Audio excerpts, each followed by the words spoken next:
Ouça a partir de agora o programa Acorda Bênção, com o pastor Amaro Correia. Ouça agora a voz do divino. E aqui nós estamos com esta segunda parte da ministração do capítulo 4 de Mateus, em que começa Jesus,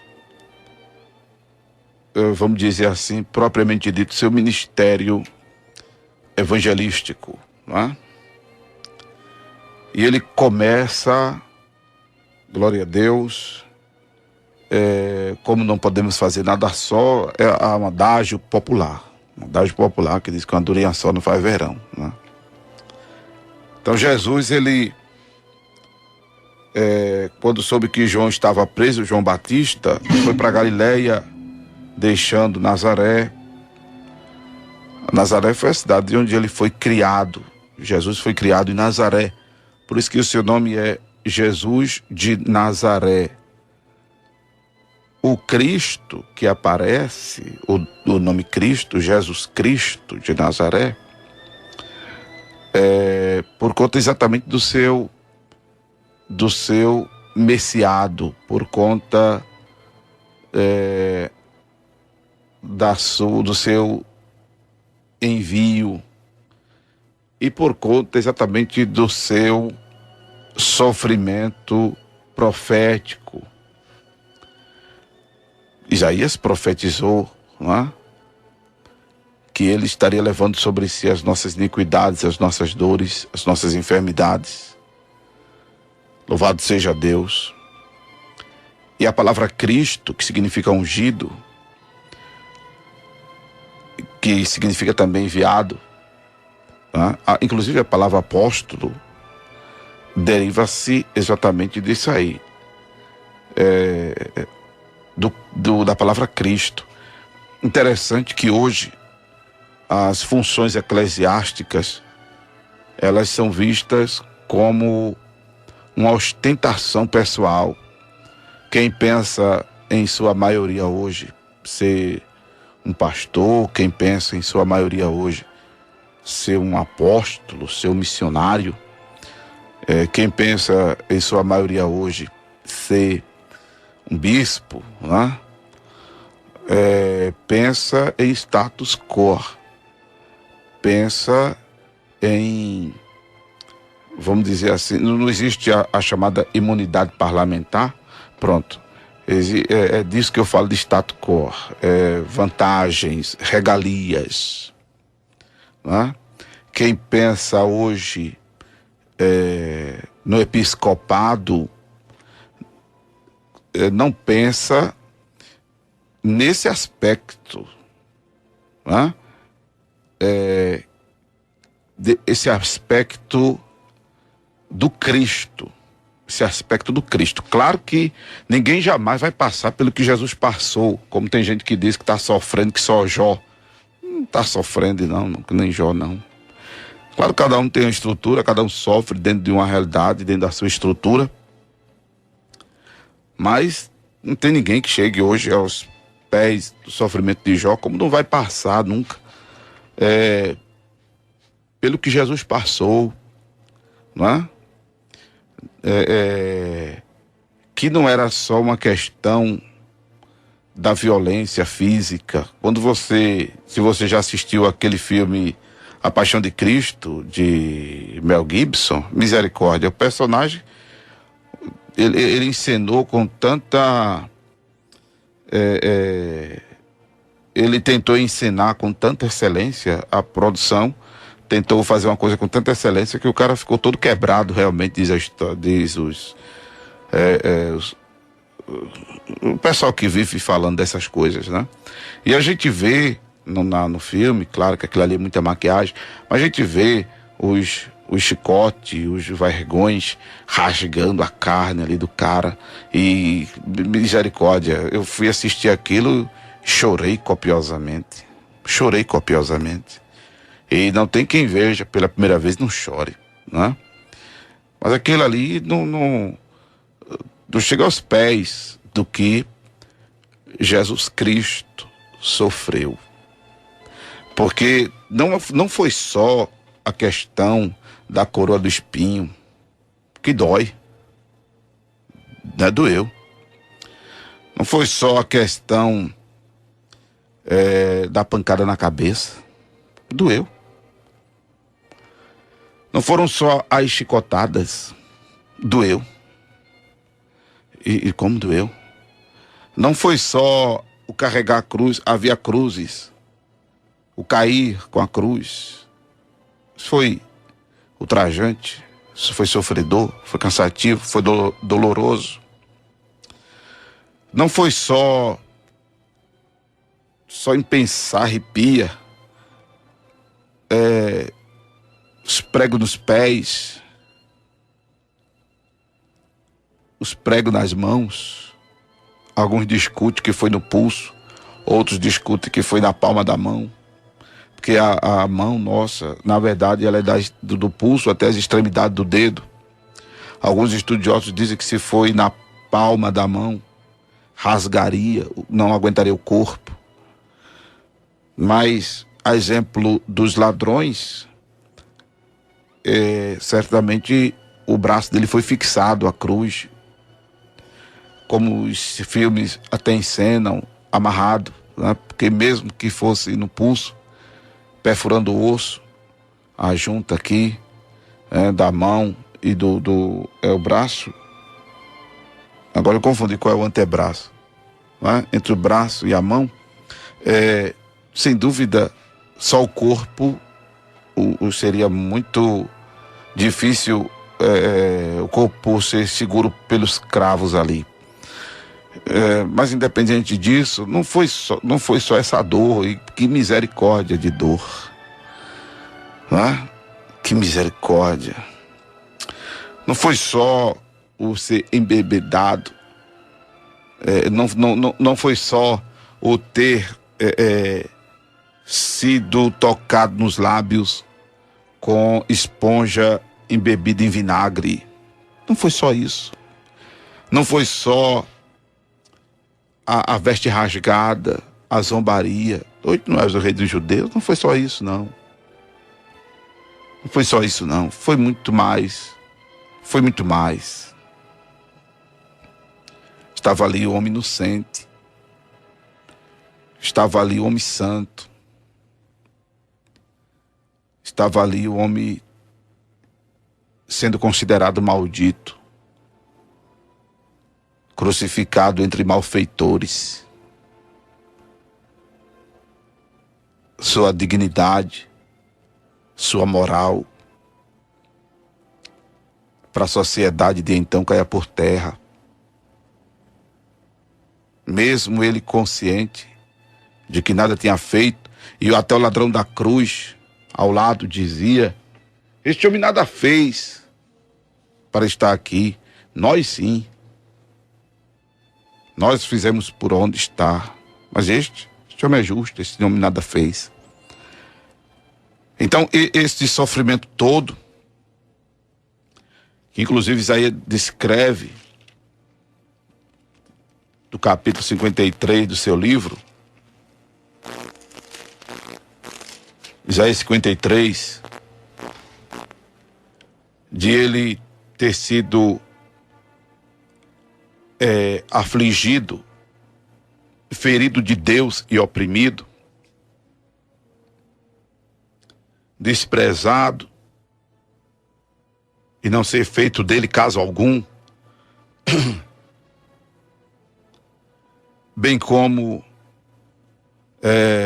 ter sido oprimido,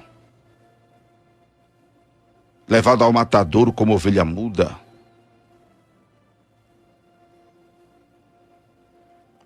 Esse é o aspecto Cristo de Jesus. O aspecto Cristo. Porém, a maioria dos que desejam episcopado nos dias de hoje, que é uma excelente coisa que deseja, mas não deseja dentro da perspectiva que Paulo dizia: quem deseja o episcopado, excelente coisa deseja. A excelência do episcopado não está em função dele ser trampolim político. A excelência do desejar o episcopado não está em função de usar do episcopado para fins escusos.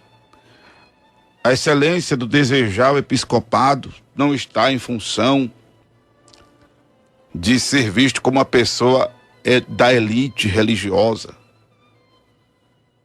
O desejar o episcopado não é para atender à expectativa de um socialite religioso, de um bacana religioso. Quando Paulo dizia, excelente coisa deseja quem deseja o episcopado, ele estava incluindo o Cristo da missão. Eu já disse nas ministrações anteriores, não pense que o fim de quem prega o evangelho era um fim glorioso. Pelo menos o fim de João Batista não foi. O fim de Estevão não foi. O fim de Tiago não foi. O fim de João não foi. O fim de Pedro não foi. O fim de Paulo não foi.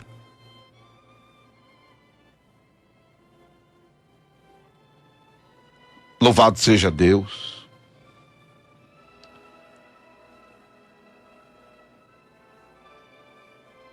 E quando a gente olha para esse capítulo 4 de Mateus, Jesus chamando, louvado seja o nome do Senhor, Simão, chamado Pedro, e André, pescadores que lançavam redes ao mar. Jesus lhes disse, vinde após mim, e eu vos farei pescadores de homens. O que deixando logo as redes, seguiram-no. Mas na frente veio Tiago, filho de Zebedeu, e João, que, atendendo ao chamado de Jesus, deixam imediatamente o barco e o pai, com quem consertavam a rede, e seguem a Jesus. Louvado seja Deus. E seguem a Jesus. E começam a ouvi-lo ensinando nas sinagogas. Começam a vê-lo pregando o evangelho, curando todas as enfermidades e moléstias entre o povo. A fama percorre toda a Síria. Os que padeciam eram trazidos até ele. Sim, os que padeciam de enfermidades, os endemoniados, lunáticos, paralíticos, eram levados a ele e ele os curava. E aí começa a surgir uma grande multidão. Mas existe aqui duas classificações diferenciadas. Uns que resolvem deixar barco e rede e pai para segui-lo, e um outro grupo que se levanta em função de maravilhar-se de o ver curando, expulsando demônio, levantando paralíticos, e resolve segui-lo. Está aí o grande diferencial. Ser discípulo e ser multidão. Louvado seja Deus. E diga-se de passagem, esses discípulos, a palavra discípulo significa aprendiz, aluno, não é? Seguidor de alguém. Mais tarde eles tornam-se apóstolos. E a responsabilidade que eles têm é grande. A responsabilidade que eles têm é grande. É de serem sal da terra. É de serem luz do mundo. Louvado seja Deus. É de fazer resplandecer a luz diante dos homens, para que vejam as boas obras dos mesmos e o Pai seja glorificado. O Pai que está nos céus seja glorificado. E não é fácil isso aqui. E não é fácil isso aqui. Louvado seja o nome do Senhor. Então a responsabilidade é muito grande. Louvado seja Deus. E a palavra de Jesus não foi outra. Ele começava a chamar, que obviamente não se deteve em Pedro, em André, em Tiago, né? Em João. Louvado seja Deus. Mas observe, o versículo 17, ele começou a pregar e a dizer: arrependei-vos, porque é chegado o reino dos céus. Louvado seja o nome do Senhor. Já explicamos que reino dos céus é a mesma coisa, é sinônimo de reino de Deus. É porque Mateus escreve para judeus e em zelo ao nome de Deus, os judeus não costumam estar pronunciando o nome do Criador do céu e da terra, daquele cujo firmamento manifesta a sua glória,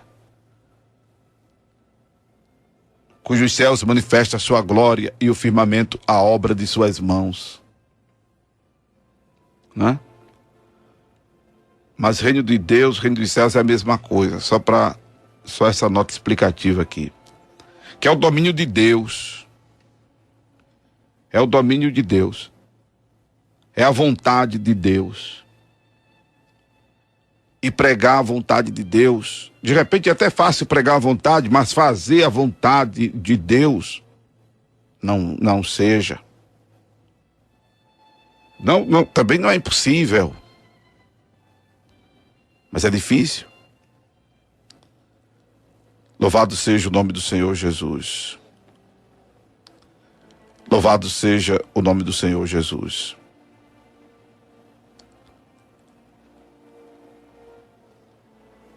E aí Jesus começa a levantar os primeiros discípulos. Mas o que eu quero nesta abordagem chamar a atenção é exatamente para isto, irmãos. Porque é a partir do discípulo que vem os apóstolos, né? Mas o chamado de Jesus a esses homens não foi para serem astros no mundo do tipo Michael Jackson, do tipo Barack Obama, do tipo Elvis Presley,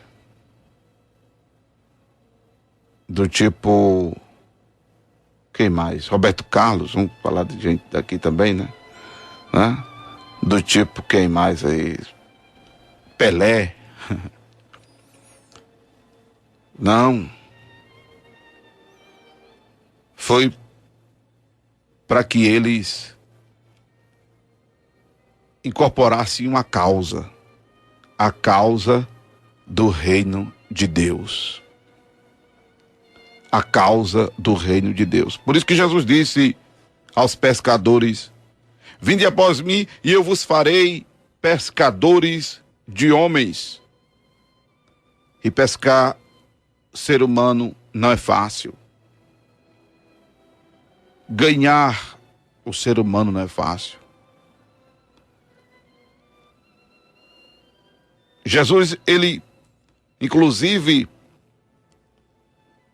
que é interessante, não devemos perder o fascínio por causa dos farsantes. Tem muita gente perdendo o fascínio do falar línguas estranhas.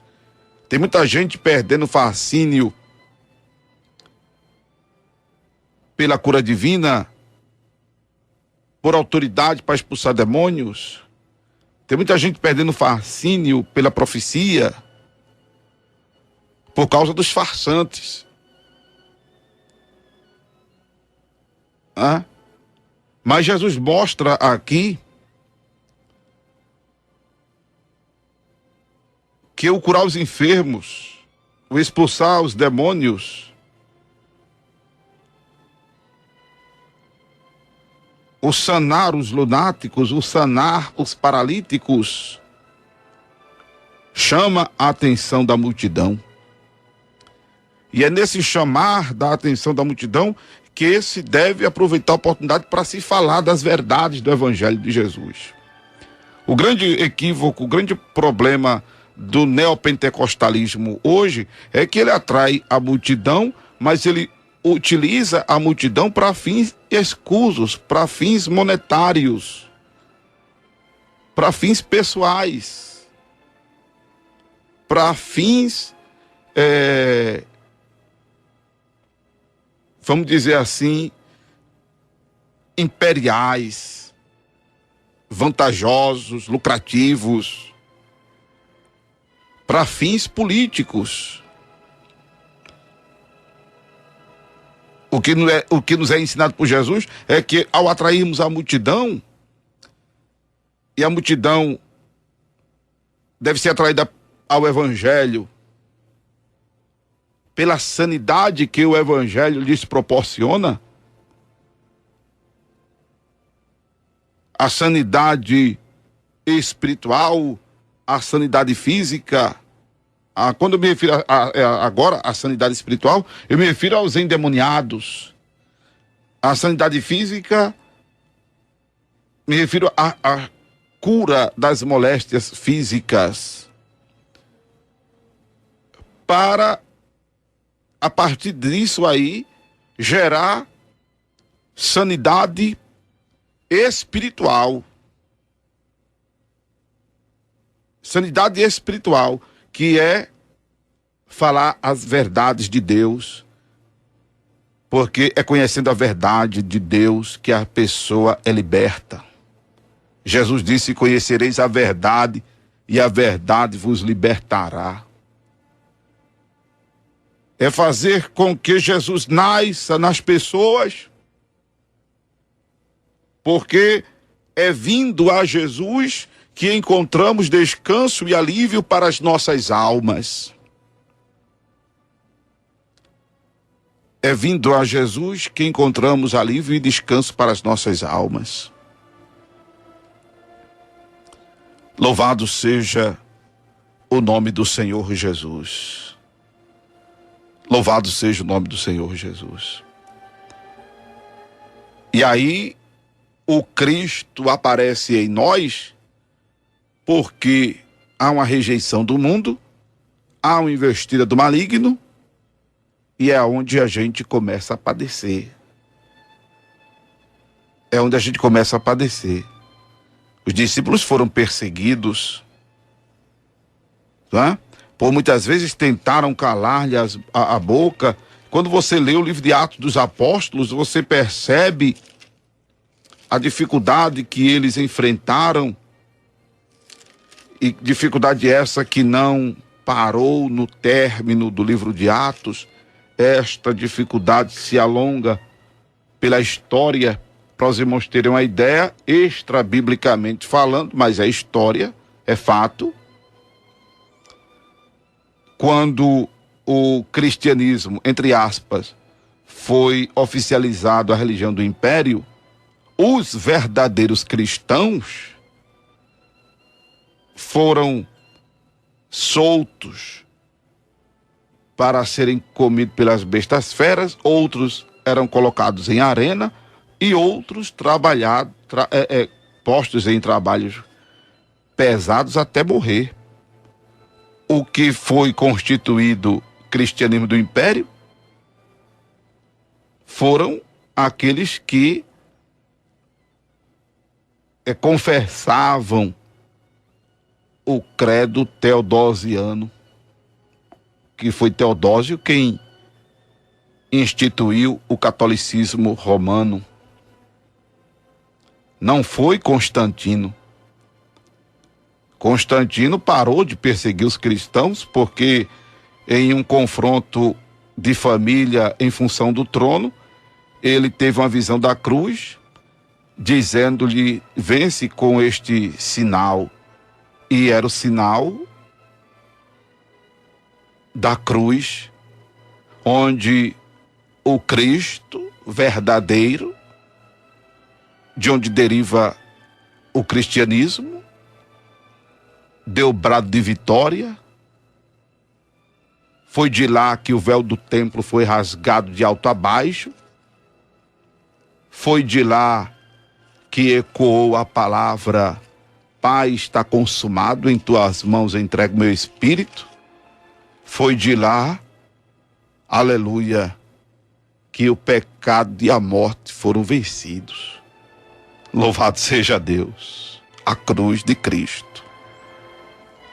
Foi de lá onde a graça, que já era uma realidade, torna-se mais eficaz e cosmológica e universal e mundial e abrangente. Foi da cruz, é da cruz.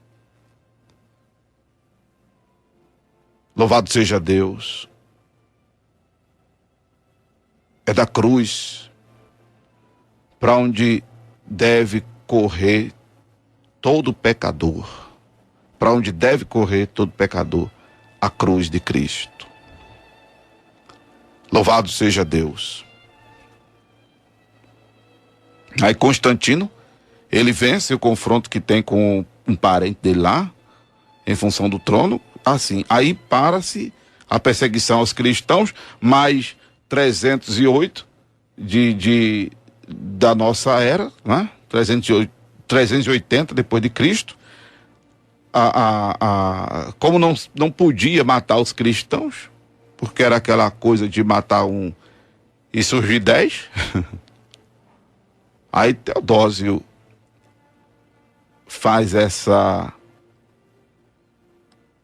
promulga essa lei.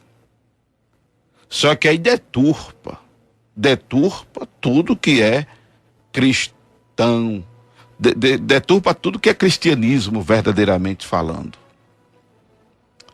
Porque o que ele faz é um sincretismo, um ecumênico religioso danado, que durou até o século XVI. Que durou, aliás, que se perpetua até hoje, mas foi fragmentado a partir do século XVI com a Reforma Protestante. Não é? Mas você observa que aí tornou-se difícil. A vida dos cristãos não foi fácil, não é? Não foi fácil. Desde quando acontece a efusão do Espírito em Jerusalém, é que já são taxados de embriagados. Depois são levados a tribunais. Pedro e João, por exemplo, são levados ao Sinédrio. São ameaçados. São ameaçados. Hã? Capítulo 4 de Atos. Louvado seja Deus. Inclusive, a palavra de Deus nos diz que os apóstolos, milagrosamente tirados da prisão, dão testemunho perante o Sinédrio. Ou seja, eles foram aprisionados. Capítulo 6 de Atos. Estevão é o primeiro mártir, é apedrejado. E por aí vai. Por aí vai. Quem disse que a excelência do episcopado está em status quo? Quem disse que a excelência do desejar o episcopado está em fazer parte de uma elite religiosa? Não, irmão. É contar com sangue na canela. Viu? Em função de uma causa. O reino de Deus. A vontade de Deus. E hoje, cada vez mais, isso vem se tornando difícil por causa das leis, das constituições alteradas, dos valores e dos princípios da sociedade que vai na contramão dos princípios divinos estabelecidos na palavra de Deus. E aí o cristão hoje se sente encurralado, se sente saciado em não poder dizer algumas coisas, porque senão pode pagar com a sua liberdade, né? Que no caso não é a liberdade, é a prisão. Então a situação vem se afunilando e vai se afunilar cada vez mais.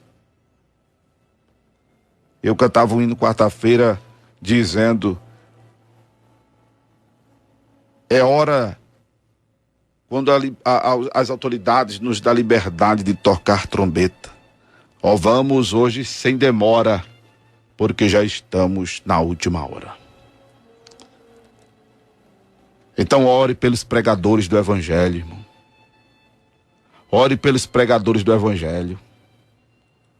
Louvado seja Deus. Ore por programas como Acorda a Bênção. Ore pelos pastores. Ore pelos missionários. Ore pelos irmãos que saem ao campo. Orem pela igreja missionária, igreja sofredora, igreja missionária. Ore por aqueles que fazem a obra de Deus. E se puder, ajude. Se puder, colabore. Se puder, se junte a um servo ou uma serva que faz a obra de Deus. Amém? Louvado seja o nome de Jesus. Você acabou de ouvir o programa Acorda Bênção, com o pastor Amaro Correia.